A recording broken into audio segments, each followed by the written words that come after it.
شروع اللہ کا نام لے کر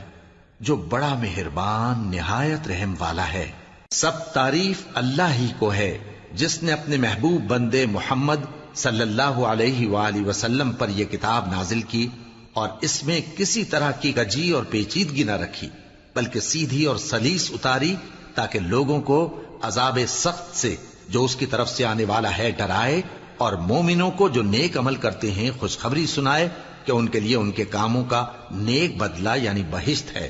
جس میں وہ ہمیشہ رہیں گے، اور ان لوگوں کو بھی ڈرائے جو کہتے ہیں کہ اللہ نے کسی کو بیٹا بنا لیا ہے۔ ان کو اس بات کا کچھ بھی علم نہیں اور نہ ان کے باپ دادا ہی کو تھا۔ یہ بڑی سخت بات ہے جو ان کے منہ سے نکلتی ہے، اور کچھ شک نہیں کہ یہ جو کچھ کہتے ہیں محض جھوٹ ہے۔ اے پیغمبر، اگر یہ اس کلام پر ایمان نہ لائیں تو شاید تم ان کے پیچھے رنج کر کر کے اپنے تئیں ہلاک کر دو گے۔ جو چیز زمین پر ہے ہم نے اس کو زمین کے لیے زینت بنایا ہے تاکہ لوگوں کی آزمائش کریں کہ ان میں کون اچھے عمل کرنے والا ہے، اور جو چیز زمین پر ہے ہم اس کو نابود کر کے بنجر میدان کر دیں گے۔ کیا تم خیال کرتے ہو کہ غار اور لوح والے ہماری نشانیوں میں سے عجیب تھے؟ جب وہ نوجوان غار میں جا رہے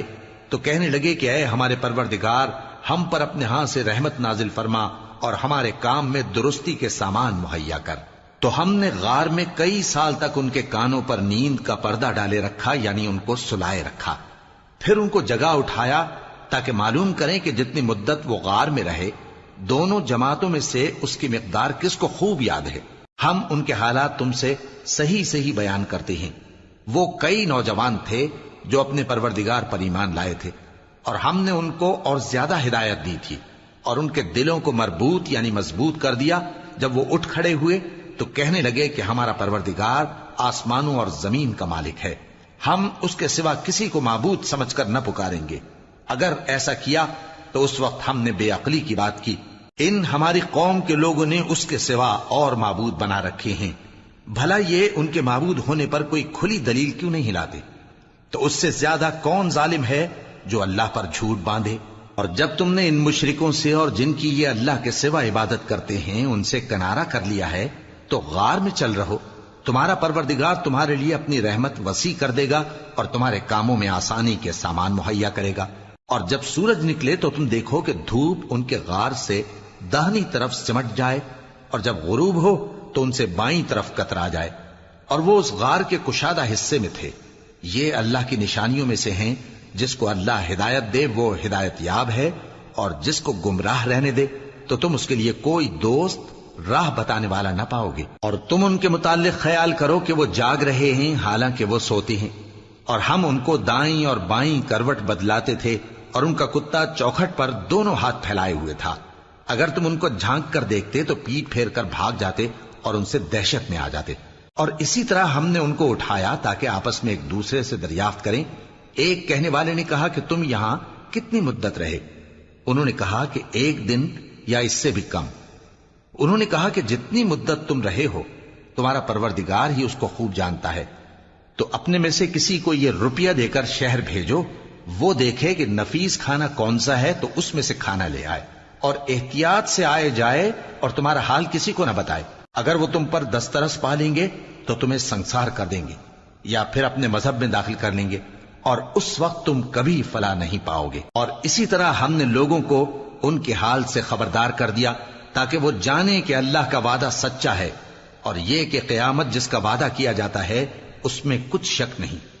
اس وقت لوگ ان کے بارے میں باہم جھگڑنے لگے اور کہنے لگے کہ ان کے غار پر عمارت بنا دو۔ ان کا پروردگار ان کے حال سے خوب واقف ہے۔ جو لوگ ان کے معاملے میں غلبہ رکھتے تھے وہ کہنے لگے کہ ہم ان کے غار پر مسجد بنائیں گے۔ بعض لوگ اٹکل پچو کہیں گے کہ وہ 3 تھے اور چوتھا ان کا کتا تھا، اور بعض کہیں گے کہ وہ 5 تھے اور چھٹا ان کا کتا تھا، اور بعض کہیں گے کہ وہ 7 تھے اور 8واں ان کا کتا تھا۔ کہہ دو کہ میرا پروردگار ہی ان کے شمار سے خوب واقف ہے، ان کو جانتے بھی ہیں تو تھوڑے ہی لوگ جانتے ہیں۔ تو تم ان کے معاملے میں بحث نہ کرنا مگر سرسری سی بحث، اور نہ ان کے بارے میں ان میں سے کسی سے کچھ دریافت ہی کرنا، اور کسی کام کی نسبت نہ کہنا کہ میں اسے کل کر دوں گا، مگر انشاءاللہ کہہ کر، یعنی اگر اللہ چاہے تو کر دوں گا۔ اور جب اللہ کا نام لینا بھول جاؤ تو یاد آنے پر لے لو۔ اور کہہ دو کہ امید ہے کہ میرا پروردگار مجھے اس سے بھی زیادہ ہدایت کی باتیں بتائے۔ اور اصحاب کہف اپنے غار میں 9 اوپر 300 سال رہے۔ کہہ دو کہ جتنی مدت وہ رہے اسے اللہ ہی خوب جانتا ہے، اسی کو آسمانوں اور زمین کی پوشیدہ باتیں معلوم ہیں، وہ کیا خوب دیکھنے والا اور کیا خوب سننے والا ہے۔ اس کے سوا ان کا کوئی کارساز نہیں، اور نہ وہ اپنے حکم میں کسی کو شریک کرتا ہے۔ اور اپنے پروردگار کی کتاب کو جو تمہارے پاس بھیجی جاتی ہے پڑھتے رہا کرو، اس کی باتوں کو کوئی بدلنے والا نہیں، اور اس کے سوا تم کہیں پناہ بھی نہیں پاؤ گے۔ اور جو لوگ صبح و شام اپنے پروردگار کو پکارتے اور اس کی خوشنودی کے طالب ہیں، ان کے ساتھ صبر کرتے رہو، اور تمہاری نگاہیں ان میں سے گزر کر اور طرف نہ دوڑیں کہ تم دنیاوی زندگی کی رونقوں کے خواستگار ہو جاؤ۔ اور جس شخص کے دل کو ہم نے اپنی یاد سے غافل کر دیا ہے اور وہ اپنی خواہش کی پیروی کرتا ہے اور اس کا کام حد سے بڑھ گیا ہے، اس کا کہا نہ ماننا۔ اور کہہ دو کہ لوگو یہ قرآن تمہارے پروردگار کی طرف سے برحق ہے، تو جو چاہے ایمان لائے اور جو چاہے کافر رہے۔ ہم نے ظالموں کے لیے دوزخ کی آگ تیار کر رکھی ہے جس کی قناتیں ان کو گھیر رہی ہوں گی، اور اگر فریاد کریں گے تو ایسے کھولتے ہوئے پانی سے ان کی داد رسی کی جائے گی جو پگھلے ہوئے تانبے کی طرح گرم ہوگا اور جو ان کے چہروں کو بھون ڈالے گا۔ ان کے پینے کا پانی بھی برا اور آرام گاہ بھی بری۔ اور جو ایمان لائے اور کام بھی نیک کرتے رہے تو ہم نیک کام کرنے والوں کا اجر ضائع نہیں کرتے۔ ایسے لوگوں کے لیے ہمیشہ رہنے کے باغ ہیں جن میں ان کے محلوں کے نیچے نہریں بہ رہی ہیں، ان کو وہاں سونے کے کنگن پہنائے جائیں گے، اور وہ باریک دیبا اور اطلس کے سبز کپڑے پہنا کریں گے، اور تختوں پر تکیے لگا کر بیٹھا کریں گے۔ کیا خوب بدلہ اور کیا خوب آرام گاہ ہے۔ اور ان سے 2 شخصوں کا حال بیان کرو جن میں سے ایک کو ہم نے انگور کے 2 باغ عنایت کیے تھے اور ان کے گردا گرد کھجوروں کے درخت لگا دیے تھے اور ان کے درمیان کھیتی پیدا کر دی تھی۔ دونوں باغ کثرت سے پھل لاتے اور اس کی پیداوار میں کسی طرح کی کمی نہ ہوتی، اور دونوں میں ہم نے ایک نہر بھی جاری کر رکھی تھی، اور اس طرح اس شخص کو ان کی پیداوار ملتی رہتی تھی۔ تو ایک دن جبکہ وہ اپنے دوست سے باتیں کر رہا تھا، کہنے لگا کہ میں تم سے مال و دولت میں بھی زیادہ ہوں اور جتھے اور جماعت کے لحاظ سے بھی زیادہ عزت والا ہوں، اور ایسی شیخیوں سے اپنے حق میں ظلم کرتا ہوا اپنے باغ میں داخل ہوا۔ کہنے لگا کہ میں نہیں خیال کرتا کہ یہ باغ کبھی تباہ ہو، اور نہ خیال کرتا ہوں کہ قیامت برپا ہو، اور اگر میں اپنے پروردگار کی طرف لوٹایا بھی جاؤں تو وہاں ضرور اس سے اچھی جگہ پاؤں گا۔ تو اس کا دوست جو اس سے گفتگو کر رہا تھا کہنے لگا کہ کیا تم اس ذات سے کفر کرتے ہو جس نے تم کو مٹی سے پیدا کیا، پھر نطفے سے، پھر تمہیں پورا آدمی بنایا؟ مگر میں تو یہ کہتا ہوں کہ اللہ ہی میرا پروردگار ہے، اور میں اپنے پروردگار کے ساتھ کسی کو شریک نہیں کرتا۔ اور جب تم اپنے باغ میں داخل ہوئے تو تم نے ماشاء اللہ لا قوت الا باللہ کیوں نہ کہا؟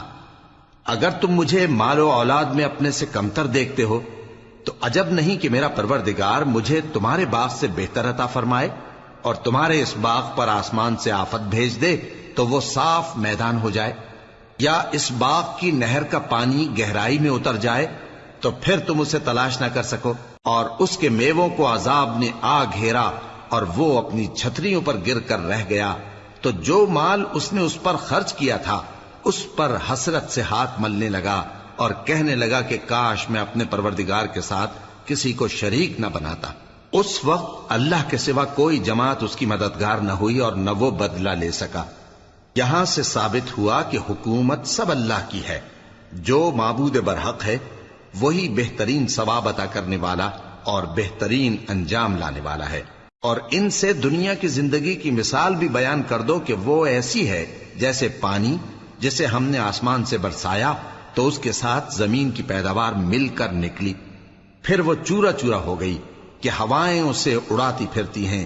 اور اللہ تو ہر چیز پر قدرت رکھتا ہے۔ مال اور بیٹے تو دنیا کی زندگی کی رونق و زینت ہیں، اور نیکیاں جو باقی رہنے والی ہیں وہ ثواب کے لحاظ سے تمہارے پروردگار کے ہاں بہت اچھی اور امید کے لحاظ سے بہت بہتر ہیں۔ اور جس دن ہم پہاڑوں کو چلائیں گے اور تم زمین کو صاف میدان دیکھو گے اور ان لوگوں کو ہم جمع کر لیں گے تو ان میں سے کسی کو بھی نہیں چھوڑیں گے،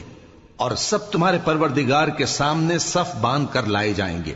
تو ہم ان سے کہیں گے کہ جس طرح ہم نے تم کو پہلی بار پیدا کیا تھا اسی طرح آج تم ہمارے سامنے آئے، لیکن تم نے تو یہ خیال کر رکھا تھا کہ ہم نے تمہارے لیے قیامت کا کوئی وقت مقرر ہی نہیں کیا، اور اعمال کی کتاب کھول کر رکھی جائے گی تو تم گناہگاروں کو دیکھو گے کہ جو کچھ اس میں لکھا ہوگا اس سے ڈر رہے ہوں گے، اور کہیں گے ہائے شامت، یہ کیسی کتاب ہے کہ نہ چھوٹی بات کو چھوڑتی ہے نہ بڑی کو، کوئی بات بھی نہیں مگر اسے لکھ رکھا ہے، اور جو جو عمل کیے ہوں گے سب کو حاضر پائیں گے، اور تمہارا پروردگار کسی پر ظلم نہیں کرے گا۔ اور جب ہم نے فرشتوں کو حکم دیا کہ آدم کو سجدہ کرو تو سب نے سجدہ کیا مگر ابلیس نے نہ کیا، وہ جنات میں سے تھا تو اپنے پروردگار کے حکم سے باہر ہو گیا۔ کیا تم اس کو اور اس کی اولاد کو میرے سوا دوست بناتے ہو، حالانکہ وہ تمہارے دشمن ہیں، اور شیطان کی دوستی ظالموں کے لیے اللہ کی دوستی کا برا بدل ہے۔ میں نے ان کو نہ تو آسمانوں اور زمین کے پیدا کرنے کے وقت بلایا تھا اور نہ خود ان کے پیدا کرنے کے وقت، اور میں ایسا نہ تھا کہ گمراہ کرنے والوں کو مددگار بناتا۔ اور جس دن اللہ فرمائے گا کہ اب میرے شریکوں کو جن کی نسبت تم معبود ہونے کا گمان رکھتے تھے بلاؤ، تو وہ ان کو بلائیں گے مگر وہ ان کو کچھ جواب نہ دیں گے، اور ہم ان کے درمیان ہلاکت کی ایک جگہ بنا دیں گے، اور گناہگار لوگ دوزخ کو دیکھیں گے تو یقین کر لیں گے کہ وہ اس میں پڑنے والے ہیں، اور اس سے بچنے کا کوئی راستہ نہ پائیں گے۔ اور ہم نے اس قرآن میں لوگوں کے سمجھانے کے لیے طرح طرح کی مثالیں بیان فرمائی ہیں، لیکن انسان سب چیزوں سے بڑھ کر جھگڑالو ہے، اور لوگوں کے پاس جب ہدایت آ گئی تو ان کو کس چیز نے منع کیا کہ ایمان لائیں اور اپنے پروردگار سے بخشش مانگیں، بجز اس کے کہ اس بات کے منتظر ہوں کہ انہیں بھی پہلوں کا سا معاملہ پیش آئے یا ان پر عذاب سامنے سے آ جائے۔ اور ہم جو پیغمبروں کو بھیجا کرتے ہیں تو صرف اس لیے کہ لوگوں کو اللہ کی نعمتوں کی خوشخبریاں سنائیں اور عذاب سے ڈرائیں، اور جو کافر ہیں وہ باطل کی مدد سے جھگڑا کرتے ہیں تاکہ اس سے حق کو پھسلا دیں، اور انہوں نے ہماری آیتوں کو اور جس چیز سے ان کو ڈرایا جاتا ہے اسے ہنسی بنا لیا ہے۔ اور اس سے بڑھ کر ظالم کون، جس کو اس کے پروردگار کی آیات کے ذریعے سمجھایا گیا تو اس نے ان سے منہ پھیر لیا، اور جو اعمال وہ آگے کر چکا اس کو بھول گیا۔ ہم نے ان کے دلوں پر پردے ڈال دیے کہ اسے سمجھ نہ سکیں، اور کانوں میں ثقل پیدا کر دیا ہے کہ سن نہ سکیں، اور اگر تم ان کو رستے کی طرف بلاؤ تو کبھی رستے پر نہ آئیں گے، اور تمہارا پروردگار بخشنے والا صاحب رحمت ہے۔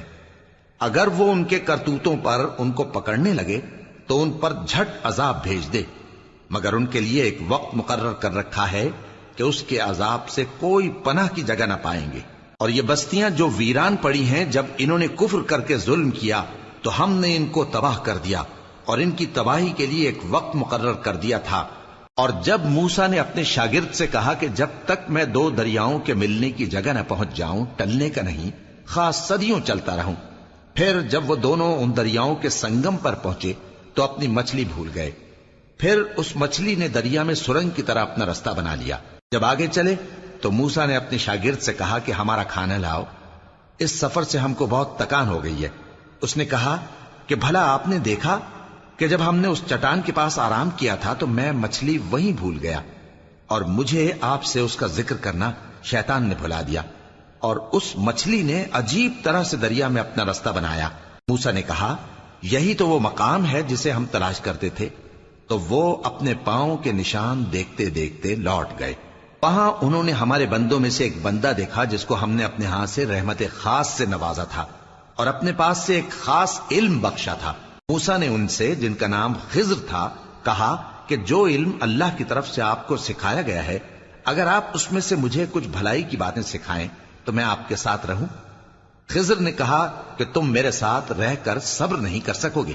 اور جس بات کی تمہیں خبر ہی نہیں اس پر صبر کر بھی کیسے سکتے ہو؟ موسیٰ نے کہا اللہ نے چاہا تو آپ مجھے صابر پائیے گا، اور میں آپ کے ارشاد کے خلاف نہیں کروں گا۔ خضر نے کہا اگر تم میرے ساتھ رہنا چاہو تو شرط یہ ہے مجھ سے کوئی بات نہ پوچھنا جب تک میں خود اس کا ذکر تم سے نہ کروں۔ تو دونوں چل پڑے، یہاں تک کہ جب کشتی میں سوار ہوئے تو خضر نے کشتی کو پھاڑ ڈالا۔ موسیٰ نے کہا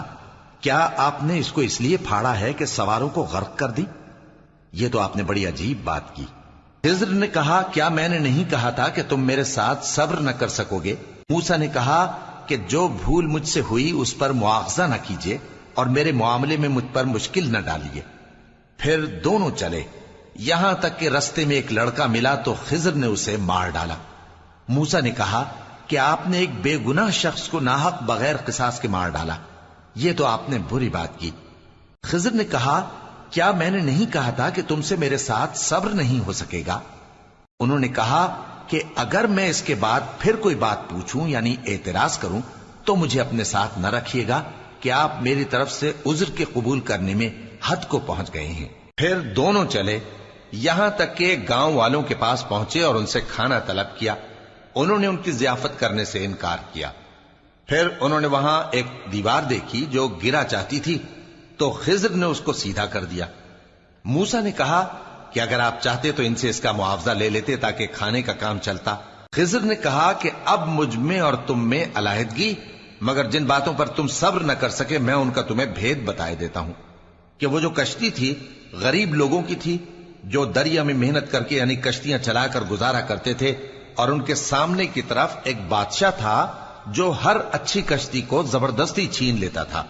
تو میں نے چاہا کہ اسے عیبدار کر دوں تاکہ وہ اسے غصب نہ کر سکے۔ اور وہ جو لڑکا تھا اس کے ماں باپ دونوں مومن تھے، ہمیں اندیشہ ہوا کہ وہ بڑا ہو کر بد کردار ہوگا تو کہیں ان کو سرکشی اور کفر میں نہ پھنسا دے،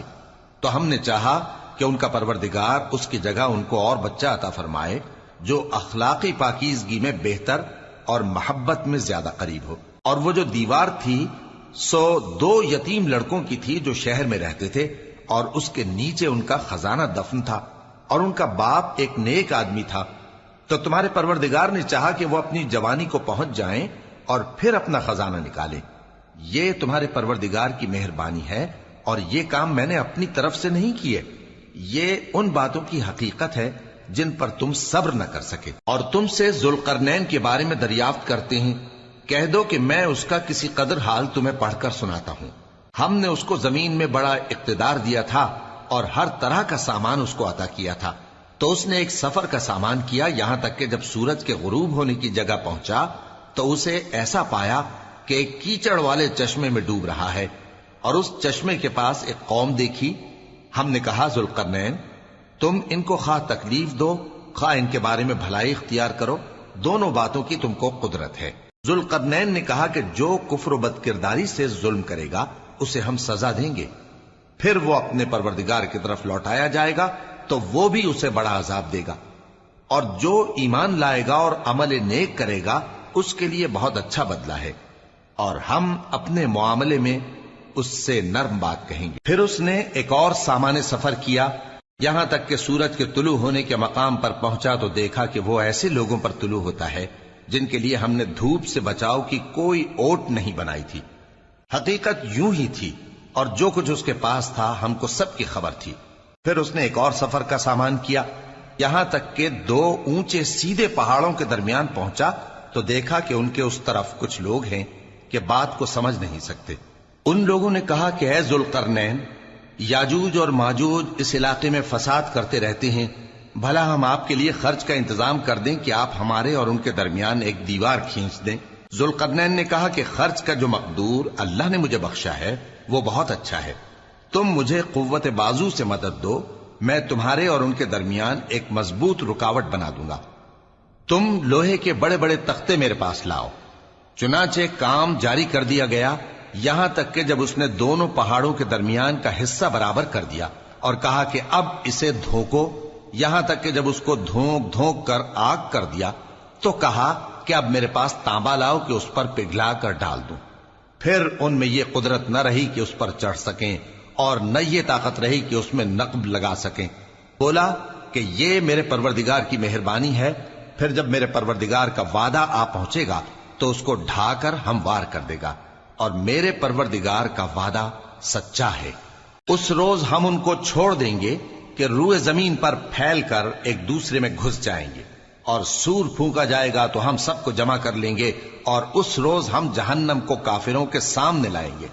جن کی آنکھیں میری یاد سے پردے میں تھیں اور وہ سننے کی طاقت نہیں رکھتے تھے۔